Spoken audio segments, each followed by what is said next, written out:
আজকে পড়ছি কল্লোল লাহিড়ীর জনপ্রিয় উপন্যাস ইন্দুবালা ভাতের হোটেল, পর্ব ২, বিউলির ডাল। ভাদ্রের যে এমন নাভিশ্বাসের গরম আছে ইন্দুবালা এর আগে কখনো জানতেন না, কিংবা ঠাহর করতে পারেননি তেমন। বিয়ের পর ছেনুমিত্তির লেনে এসে বুঝতে পেরেছিলেন শহরে দম বন্ধ করা পরিবেশ কাকে বলে। গায়ে গায়ে ঠেকানো বাড়ি, চৌকা, খোলা ছাদ, বাড়ির ভেতর থেকে একটুখানি আকাশ, কর্পোরেশন কলের ছিড়ছিড়ে জল, শ্যাওলা ওঠা স্যাঁতস্যাঁতে দেয়াল, বড় সোদা সোদা গন্ধ। আশেপাশে নেই কোনো নদী, নেই পুকুর।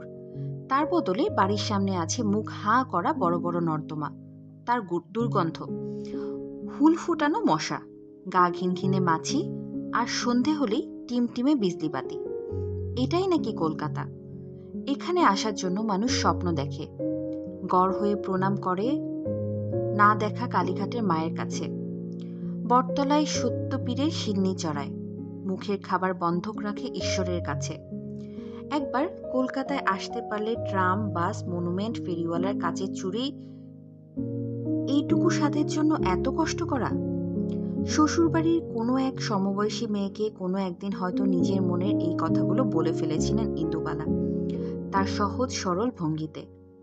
তার গেয় বিদ্যে তখনও শহরের মানুষের জটিল কুটিল মনের তল পায়নি। পরে যে পেয়েছিল তেমনটাও নয়। সারা বাড়ি ছড়িয়েছিল কোনো এক গায়ের মেয়ের কলকাতাকে দূরছাই করার সংবাদে। শাশুড়ি মুখ ঝামটা দিয়ে বলেছিলেন, কোথাকার কোন রাজরানী এলে রে, পাকা দালান কোঠায় পা পড়ে না শুনেছি, তো সেখানে শেয়াল কুকুর ঘুরঘুর করত। তা ঠিক, খুলনার কলাপোতায় সন্ধ্যা হলে বাঁশ বাগানে শেয়াল ডাকত, তুলসী তলায় জোনাকিরা ভিড় করে আলো জ্বালাত, মাথার উপর সারা আকাশ জুড়ে থাকত তারা লণ্ঠন। আলাদা করে কোনো লণ্ঠনের প্রয়োজন হতো না। ভাদ্রের এই সময়ে কাঁঠাল চাপার গন্ধে আকাশ বাতাস মম করত। বিয়ের যেদিন সম্বন্ধ এলো, অশ্বত্থ তলায় সেদিন অষ্টপ্রহর। রাজশাহী থেকে এসেছে কীর্তনের নাম করা সব দল। ছানা এসেছে খুলনা শহর থেকে। বড় ভিয়েন বসেছে সামনের বিশালাক্ষী তলার ভোগের ঘরে। এদিকে বাড়িতে ঠাম্মা বানাচ্ছে নরম তুলতুলে মোমের মতো তালের পিঠে। কলাপাতায় গরম গরম সেই ভাপ ওঠা পিঠে আজও যেন ইন্দুবালার চোখে জলছবি হয়ে ঘুরে বেড়ায়। ততক্ষণে অষ্টপ্রহরের মালসা, ভোগের দই, চিড়ের জন্য মানুষের কাড়াকাড়ি পড়ে গেছে।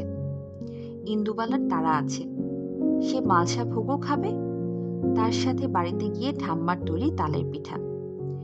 এদিকে দূর থেকে ধূর্যটি পিয়ন আসছে সাইকেলে চেপে, তার স্বরে চিৎকার করছে বাবার নাম ধরে, ও ব্রজমোহন বাবু, শুনছেন, চিঠি আছে।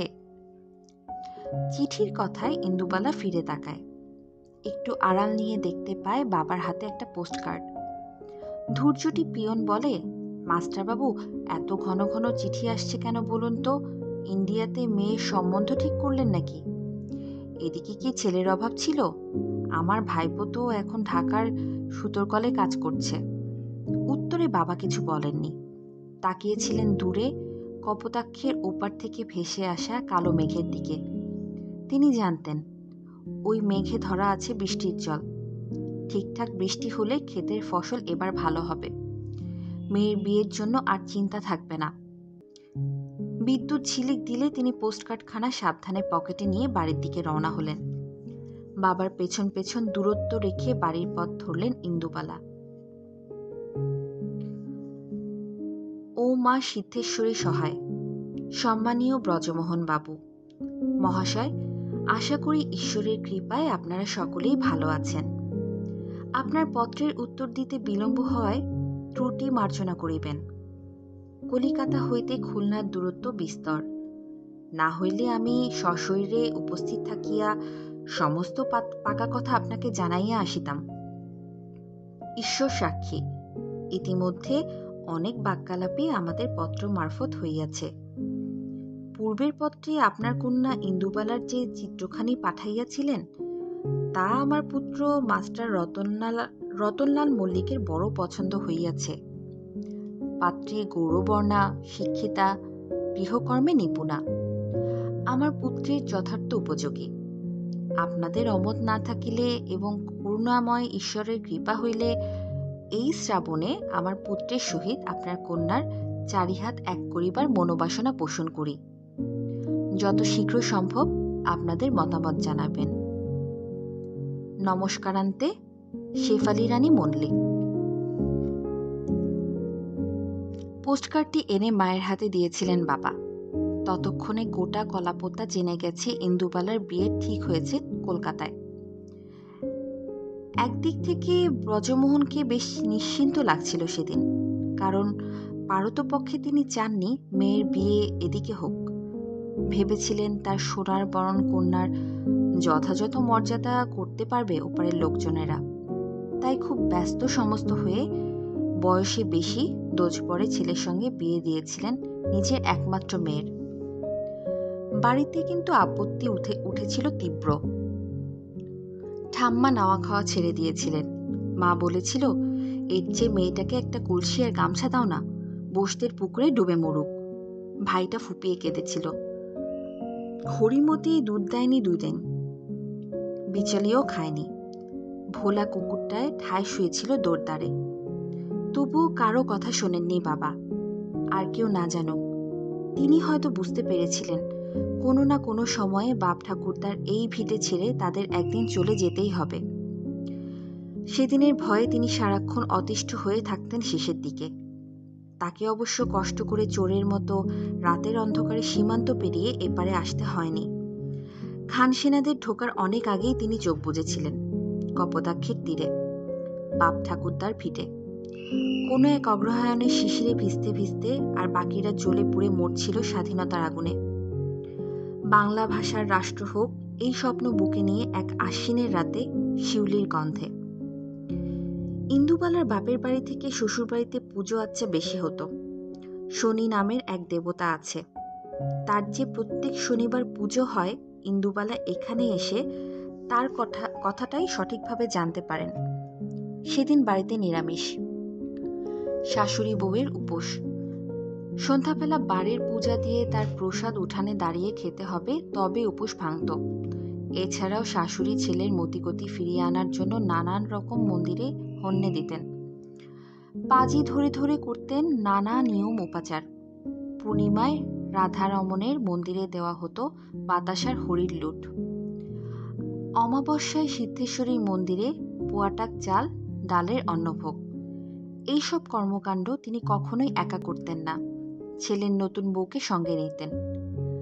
পাখি পড়ানোর মতো সবকিছু শিখাতেন, খুব কঠিন নিয়মে বেঁধে রাখতেন। ইন্দুবালার গ্রামে ষষ্ঠী, ওলাইচণ্ডী, পুণ্যিপুকুর ব্রতে অত অনুশাসন ছিল না। চাপড়া ষষ্ঠীতে কাঁঠাল পাতার ভেতরে গুড় আর কলা দিয়ে মাখা আটার সিন্নি খেতে দিব্যি লাগত। বাড়িতে হতো খুদ চালের পায়েস। এইসব কথা শুনলে শ্বশুরবাড়ির লোকেরা হাসাহাসি করত, তাচ্ছিল্যের নামে অপমান করত। সেই সব গাসাও হয়ে গিয়েছিল ততদিনে। পূর্ণিমা, অমাবস্যায়, তিথি নক্ষত্রের ফেরে ভালো দিনে ইন্দুবালাকে সঙ্গে নিয়ে মানুষে টানা রিকশায় গঙ্গা স্নানে যেতেন শাশুড়ি। প্রথম দিনের ঘটনা আজও মনে আছে ইন্দুবালার। স্বামী ডেকে এনেছেন এমন এক জিনিস দেখাতে, যা আধভাঙা ঢাকাওয়ালা গাড়ির মতো। সামনে টানা 2 সুরের মতো লাঠি, তার মাঝে দাঁড়িয়ে আছে একটা শিরিঙ্গে মতো লোক, তার হাতে একটা ঝুমঝুমি। এরেই বুঝি বলে টানা রিকশা। স্বামীর সঙ্গে কথা হয় না শাশুড়ির সামনে, তা ছিল নিয়ম ভঙ্গের সামিল। শাশুড়ি জবাব দেন, দেখেছ কখনো বাপের আমলে, নাও ওঠো এবার। সেই বিষম বস্তুটায় উঠতে গিয়ে ইন্দুবালা কেঁদে ফেলে আর কি। রিকশায় বসার সাথে সাথে রিকশা বুঝি উল্টে যায়। শাশুড়ি চিৎকার করে বলেছিলেন, বাঙাল মেয়ে কি সাথে বলি, রিফিউজির রক্ত যাবে কোথায়, আমারও যা কপাল। উঠতে বসতে ইন্দুবালাকে বাঙাল বলাটা এই বাড়ির রেওয়াজ ছিল। আর রিফিউজি তো তখন কলকাতার আকাশে বাতাসে, কান পাতলেই শোনা যেত। শাশুড়ি ধরিয়ে দিয়েছিলেন বাঙাল শব্দটা। পরে বাড়ির লোকের অভ্যাসে পরিণত হয়। মানুষকে এভাবে যে সম্বোধন করা যায় সেটা ইন্দুবালা এপারে না এলে বুঝতে পারতেন না কোনোদিন। এমনকি গায়ে পড়ে অপমানটাও। অনেক ছোটবেলায় বাড়ির মাটির দাওয়ায় হেরিকেন জ্বালিয়ে এক সময়ের টোলে পড়ানো দাদু যখন কৃতদাসের গল্প বলতেন তখন শিউরে উঠতেন ইন্দুবালা। সারাদিন কাজ করত মানুষগুলো, নাওয়া নেই, খাওয়া নেই, উঠতে বসতে মার, জাতের নামে অপমান, গায়ের রঙে অপমান, কাজ না পারলেই অন্ধকুঠুরিতে বন্ধ করে রাখা। এক এক সময় ছেনুমিত্তির লেনের বাড়িটাকে অন্ধকুঠুরির মতো মনে হতো ইন্দুবালার। মনে পড়ে সেই রাতগুলো।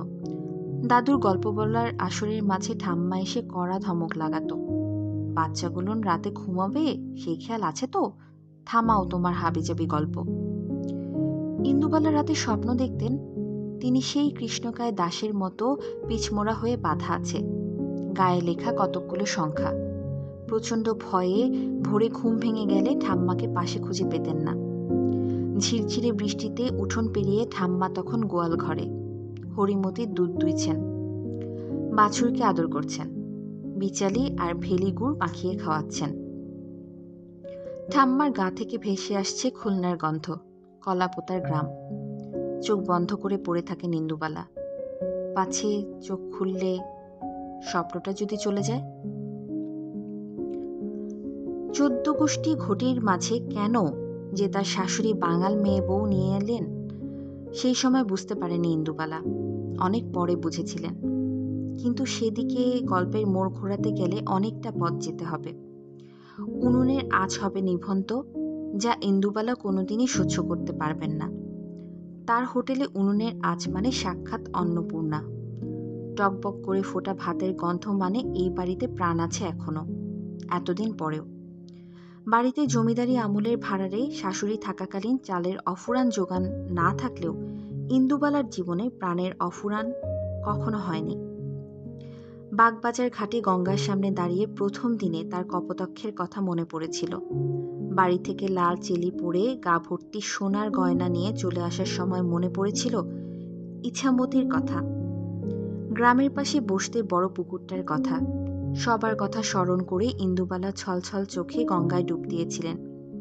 বিড়বিড় করে বলেছিলেন, ভালো থাকুক ইছামতি, কপোতাক্ষ, বসতে পুকুর। মাস 6 মধ্যে বড় ছেলে পেটে এলে গঙ্গার পাট চুকল তার। শাশুড়িও হলেন অসুস্থ। বুড়ি খিটখিটে হলেও বউয়ের নিন্দা অন্য লোকে তার সামনে করছে কোনোদিন সহ্য করতে পারতেন না। তৎক্ষণাৎ মুখের উপর জবাব দিয়ে দিতেন। ঠাম্মা শিখিয়েছিল ওপারের রান্না, আর শাশুড়ি খুব যত্ন করে চিৎকার চেঁচামেচি করে বাড়ি মাথায় উঠিয়ে শেখালেন এপারের রান্না। ওপারের রান্নায় যেখানে মিষ্টতার অভাব ছিল, এপারে এসে সেগুলোতে একটু একটু মিষ্টি পড়ল। আর এপারের রান্নায় মিষ্টি সরে গিয়ে কাঁচা লঙ্কা বাটা এলো, মরিচ ঝাল এলো, চুই ঝালের গন্ধ এলো, মৌরির ফোড়ন এলো। সারা বাড়ি মম করতে থাকলো ঘটি বাঙালের রান্নার সুবাতাসে। জ্ঞাতি কুটুমরা আড়ালে আবডালে কানাকানি করত, কিন্তু হাড়ির খবর কিছুতেই বাড়ির বাইরে বেরোতে দিতেন না শাশুড়ি। তিনি জানতেন শকুনের চেয়েও হিংস্র হলো ওরা, যারা তার ছেলেকে নরকের দরজায় নিয়ে গেছে। মুখে হ্যাঁ গো কি গো করলেও সারাক্ষণ সাপসাপান্ত করতেন কুটুমদের নামে। ইন্দুবালাকে পই পই করে শিখিয়েছিলেন, চিনে রাখো বউ এদের, কোনো সলা পরামর্শ করতে যাবি না ওদের সাথে। ইন্দুবালা কোনোদিনও যায়নি, জীবনের চরম বিপদের সময়ও না। শাশুড়ি বুঝেছিলেন এই সোনার সংসার ডোবার হাত থেকে যদি কেউ বাঁচাতে পারে তাহলে সে এই বাঙাল মেয়ে। সাথে কি ছবি আসা ইস্তক তিনি ছুটেছিলেন গঙ্গার ধারে মায়ের বাড়িতে। মহারাজ ছবি দেখে বলেছিলেন, শেফালি, তোমার ঘর দুয়ার উত্তরসূরিদের বাঁচাবে এই মেয়ে, লক্ষ্মীমন্ত মেয়ে যেন।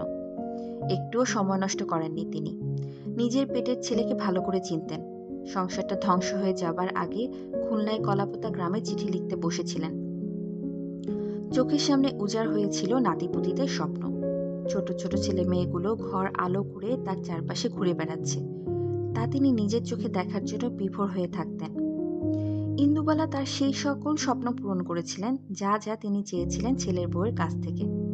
মুখ ফুটে কোনোদিনও শাশুড়ির মুখের উপর কথা বলেননি। এক এক সময় নিজেই আশ্চর্য হয়েছেন, কলাপোতা সেই কলবেলে মেয়েটা এই ছেনুমিত্তির লেনে এসে কি করে এমন চুপ হয়ে গেল। একদম আসলে হতেই হতো। যে তীব্র যন্ত্রণা আর লাঞ্ছনার অভিঘাত তার উপর দিয়ে চলেছিল দিনের পর দিন, সেই সবের জন্য সে কখনোই প্রস্তুত ছিল না। নিজের কোনোদিনও ভাবতে পারেননি এমনটা ঘটতে পারে। যে নির্মল ছন্দে জীবনে শুরু হয়েছিল, তার পরিণতি দেখে শিউরে উঠেছিলেন। চারপাশে এমন একটা মানুষও ছিল না যাকে মনের কথা বলেন। এরপর অনেক দিন পর এক মাছওয়ালিকে বন্ধু হিসেবে পেয়েছিলেন, যে না থাকলে আজকের ইন্দুবালা এমনভাবে শির দ্বারা সোজা করে দাঁড়াতে পারতেন না। কিন্তু সে তো গল্পের ধর্তায়ের দিকে। আর এখন এই মুহূর্তে বুকের চাপা কষ্ট কাকে বলবেন ইন্দুবালা? সেই সব কথা কিছুটা জানে কর্পোরেশনের ওই ছিটছিড়ে জল পড়া কল আর বাগানের আম গাছ, নারিকেল গাছ আর ডালে কদাচিৎ এসে পড়া পাখিগুলো। কান্নার শব্দ যাতে বাইরে না বেরোয়, মুখের ওপর ভেতরে কাপড় গুজে নিতেন ইন্দুবালা। শুকনো মাটিতে চোখের জল পড়লে বৃষ্টি নামতো শহর জুড়ে। শাশুড়ি জল ভরা মেঘের দিকে তাকিয়ে তার সংসারে মঙ্গল কামনা করতেন। সেদিন এমনই ছিল। ভাদ্রের আকাশ, ঘরে ছিল গুমোট গরম। 2 ছেলের পর মেয়েটা তখন পেটে। শাশুড়ি আর হাঁটতে চলতে পারেন না, খুবই অসুস্থ। ঘরের বিছানায় শুয়ে সবকিছু। ইন্দুবালা প্রাণপণে সেবা করেন তার এই ভরা অবস্থায়। তখন 2 দিন প্রায় খাওয়া নেই বুড়ির। হঠাৎ একদিন সকালে ইন্দুবালার কাছে আবদার করলেন, বউ, একটু বিউলির ডাল রাঁধলে 2টো ভাত খেতে পারতুম। ইন্দুবালা তাড়াতাড়ি উনুন ধরিয়েছিল সেদিন। ডাল সেদ্ধ করে মৌরি ফোড়ন দিয়েছিল, নামানোর আগে একটুখানি চিনি। বুড়ি ওঘর থেকে চিৎকার দিয়ে হাঁপ ধরা গলায় বলল, হলো তোর বউ, আর কত দেরি?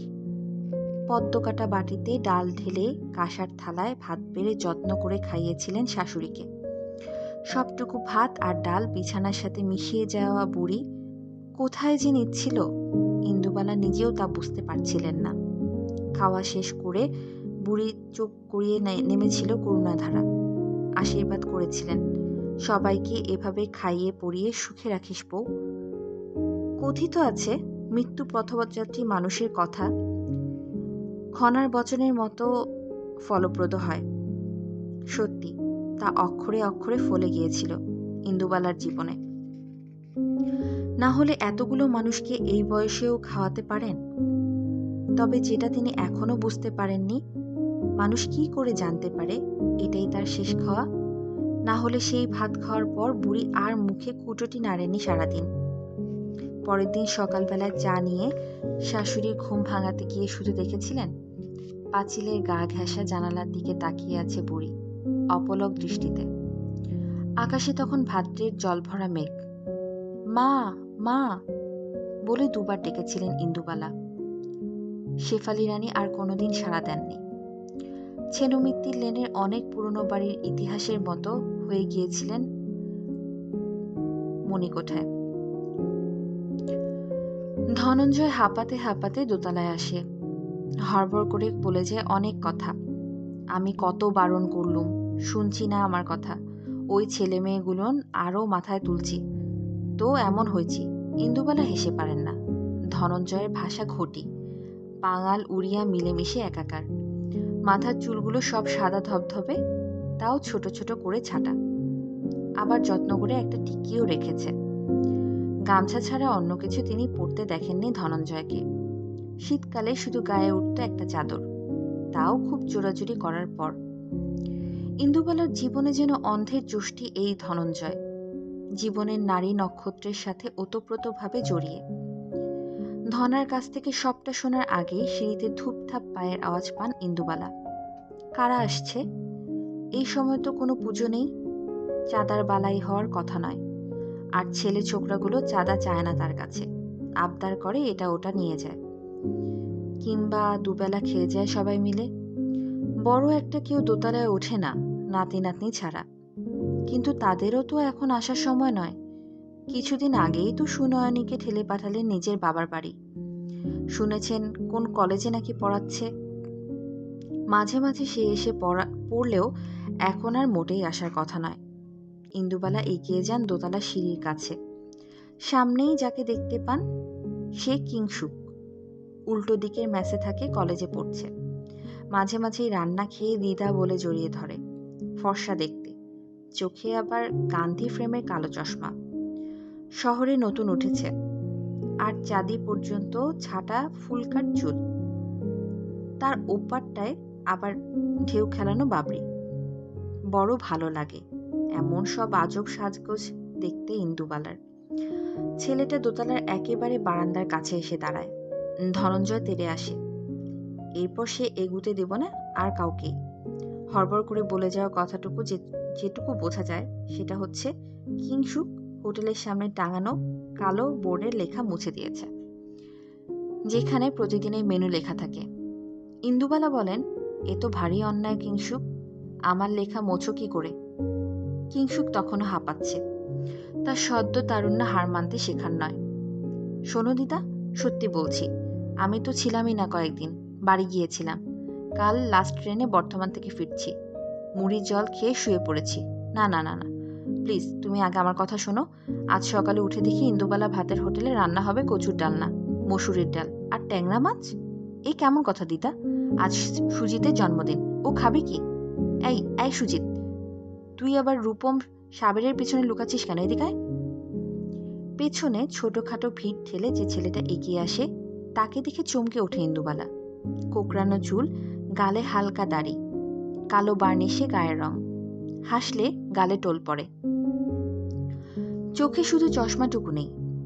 এতদিন পর এইভাবে কেউ ফিরে আসে? সত্যি কি ফিরে আসা যায়? তিনি শুধু জানেন, অলোক কোনোদিন ফিরবে না, ফিরতে পারে না। কারণ অলোকের বুক ফুঁড়ে ঢুকে গিয়েছিল ৫-৬টা গুলি। তার দেহটাকে টানতে টানতে নিয়ে গিয়েছিল পুলিশের জিপ। অন্ধকারে ডুবে থাকা এই কলকাতা শহর শুধু সাক্ষী ছিল তার। কি হলো দিদা, কথা বলছো না কেন? কিংসুক সমেত ছেলেদের দলটা তাকিয়ে ইন্দুবালার দিকে। সুজিতকে আগে কখনো তো দেখিনি। বিড়বিড় করে বলে ওঠেন ইন্দুবালা। কিংসুক হেসে ফেলে। ও, এই কথা? তা দেখবে কি করে, ওকে তো হোস্টেল থেকে তাড়িয়ে দিয়েছে। হো হো করে হেসে ওঠে ছেলের দল।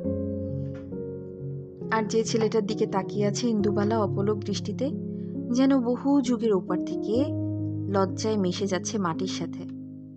স্টুডেন্ট হোস্টেলের খাবার নিয়ে আন্দোলন করছিল বলে কলেজ কর্তৃপক্ষ তাড়িয়ে দিয়েছে সুজিতকে। ছেলেটা পায়ে হাত দিয়ে প্রণাম করল ইন্দুবালাকে। এমনকি এমনিতে কারো প্রণাম নিতে চান না তিনি, কিন্তু আজ নিলেন। কেন নিলেন নিজেও ঠিক জানেন না। আপত্তি করার সময় হয়তো দেয়নি ছেলেটা। শুধু মনে মনে ইন্দুবালা জানতে চাইলেন, অমন ভাষা ভাষা চোখ নিয়ে এতদিন পর ফিরে এলে কেন অলোক? বড় বেতে ছুরি দিয়ে খাবার ঢাকা দেয়া রয়েছে রান্নাঘরে। অনেক রাতে শহর নিশুতি হলে ইন্দুবালা ভাতের হোটেলের পেছনের দরজায় কড়া পড়ত একবার। ওটা সাংকেতিক শব্দ, মানে জেগে আছো কমরেড ইন্দুবালা? কমরেড, সেটার মানে আবার কি? অলোক ফস করে সিগারেট জ্বালায়। বন্ধু, সাথী, সহযাত্রী, সহযোদ্ধা, এক এক সময় এক এক রকম মানে হয়। আপনি দেখছি কিছুই জানেন না। তা না জেনে আমাদের খাওয়াচ্ছেন কোন সাহসে? গোটা শহর আমাদের কি বলে জানেন? ইন্দুবালা ঘাড় নাড়েন। না, জানেন না। অলোক শির দ্বারা সোজা করে বলে, নকশাল। ইন্দুবালার চকিতে মনে পড়ে যায় অলোকের সাথে দেখা হওয়া প্রথম দিনের কথা। সবেমাত্র হাতের সব কাজ সেরে হোটেল বন্ধ করে দোতলায় উঠবেন। দরজায় কড়া নাড়ার আওয়াজ শুনতে পেলেন। ধনঞ্জয় সে সময় কয়েকদিনের জন্য দেশে গেছে। হাওয়ার শব্দ ভেবে এগিয়ে যাচ্ছিলেন দোতলার সিঁড়ির দিকে ইন্দুবালা। কিন্তু আবার শব্দটা হলো। হ্যাঁ, এবার স্পষ্ট শুনতে পেয়েছেন তিনি। থমকে দাঁড়াতেই হলো। রান্নাঘরের পেছনের দরজাটার দিক থেকে আসছে শব্দটা। ওদিকটায় বাগান, বাগানের শেষে পাঁচিল। লোকজন আসবার হলে সামনের দরজা দিয়ে আসে তারা। পেছনের দরজা সচরাচর কেউ ব্যবহার করে না, ইন্দুবালা আর ধনঞ্জয় ছাড়া। তাহলে কি অন্য কেউ? কোন মতলবে? সেই সময় ইন্দুবালার বাড়ি নিয়ে শরিকি ঝামেলা তুঙ্গে। স্বামী নেই, শাশুড়ি নেই, মাঝে মাঝেই কেউ না কেউ এসে বাড়িতে হম্বিতম্বি করে চলে যায়। একলা বিধবা পেয়ে লিখিয়ে নিতে চায় সবকিছু, প্রাণে মেরে ফেলার হুমকি দেয়। তারাই আবার গুন্ডা পাঠালো না তো? আশ বটিখানা তুলে নেন ইন্দুবালা। একটাকে শেষ না করে আজ নিজেও শান্তি নেবেন না। তারপর না হয় বাচ্চাগুলোকে সঙ্গে করেই নিয়ে যাবেন থানায়। আর নিজে মরে গেলে তো শেষ হয়ে গেল সবকিছু। পরক্ষণেই মনে হয়, তাহলে বাচ্চাগুলোকে দেখবে কে? ওরা যে বড্ড ছোট। নিজের মারা যাওয়ার চিন্তাটাকে আপাতত সরিয়ে রাখেন ইন্দুবালা। মনে প্রচণ্ড সাহস জুগিয়ে এগিয়ে যান দরজার দিকে। কে ওখানে? উত্তর আসার বদলে আবার একবার কড়া নাড়ার আওয়াজ পাওয়া যায়। আর নিজেকে সামলাতে পারেন না ইন্দুবালা। রাগের মাথায় খুলেই ফেলেন দরজা। আয়, তোদের সব শেষ করব আজকে আমি। কিন্তু সেই লোডশেডিং এর রাতে সামনে এরা কারা? বাগানের মধ্যে ছায়ার মতো দাঁড়িয়ে আছে সব, নড়েও না চড়েও না। কুপিখানা তুলে ধরেন ইন্দুবালা। আর ঠিক তখনই আলো ছায়ার মধ্যে উপলব্ধি করেন, এরা তো গুন্ডা না। তার চারপাশে জ্ঞাতি কুটুমের মতো সম্পত্তি লোভী কুলাঙ্গারও নয়। চোখগুলো ভাসা ভাসা, যেন কোনো এক স্বপ্নে বিভোর হয়ে আছে। সবচেয়ে রোগা ছেলেটা এগিয়ে আসে। কিছু মনে করবেন না, এত রাতে বিরক্ত করলাম আপনাকে। আমার নাম অলোক, আর এরা আমার বন্ধু। আমাদের একটু খেতে দেবেন? দুদিন কিছু খাওয়া হয়নি। অনেক রাতে ভাত বসিয়েছিলেন ইন্দুবালা। সাথে ছিল একটু আলো পোস্তর চচ্চড়ি। চেটেপুটে খেয়ে চলে গেল মেয়েগুলো। তারপর থেকে মাঝে মাঝেই আসতে থাকলো অনেক রাতে, কখনো অলোক একা, অথবা সঙ্গে করে 2-3 জনকে নিয়ে। ওরা খাবারের পয়সা দিতে পারত না, চাইতেন না ইন্দুবালা কোনোদিন। কিন্তু একটা অদ্ভুত পরিবর্তন লক্ষ্য করেছিলেন নিজের চারপাশ জুড়ে। আর বদমাইশ আত্মীয়রা তার উপর খবরদারি করতে আসতো না, ভয় দেখাতে তো নয়ই, বরং তাকে দেখলে সরে পড়তো টুপটাপ।